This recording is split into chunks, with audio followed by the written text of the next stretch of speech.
le peuple italien a dit au revoir à l'un de ses illustres dirigeants.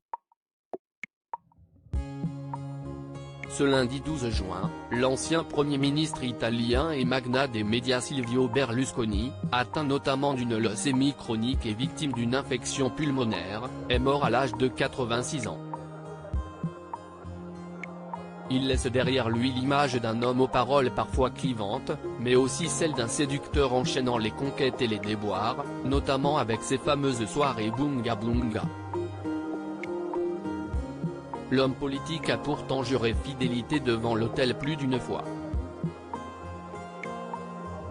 Après une première union avec Carla Elvira Dall'Olio en 1965, la mère de Maria, 1966, et de Pierre, 1969, celui-ci est tombé en 1980 sous le charme de la jeune actrice Veronica Lario, alors sur les planches dans la pièce Cocu Magnifique.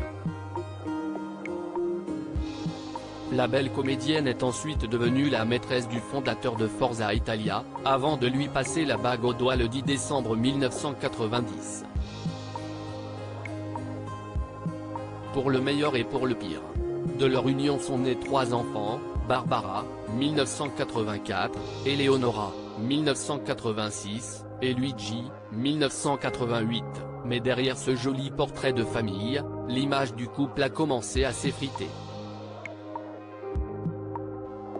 Rattrapé par son passé d'homme volage, Silvio Berlusconi a notamment commis un impair en public en faisant des avances à Mara Carfagna, ex-effeuilleuse professionnelle devenue ministre.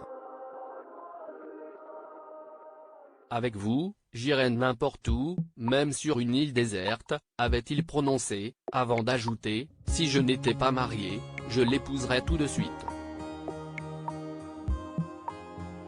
Femme bafouée aux yeux de tous, Veronica Lario a rapidement réagi en exigeant des excuses publiques dans une lettre ouverte à la Repubblica.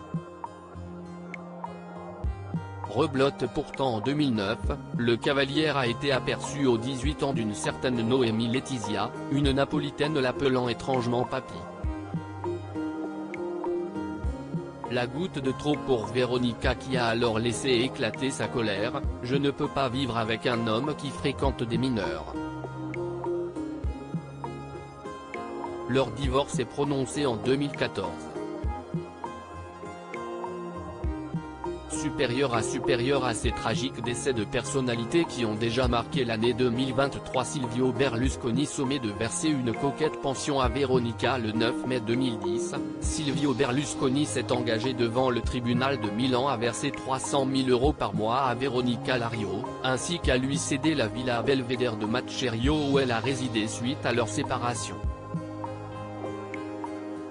Pourtant, celle-ci réclamait initialement la somme de 43 millions d'euros par an, soit plus de 3,5 millions d'euros par mois. 2 ans plus tard, le 28 décembre 2012, le tribunal de Milan a rendu un nouveau jugement et Veronica Lario a obtenu 3 millions d'euros de pension mensuelle. Le divorce a finalement été prononcé le 18 février 2014, mettant ainsi fin à une guerre judiciaire tumultueuse entre les deux ex-époux. Article écrit en collaboration avec 6 médias Crédit Photo, La Presse.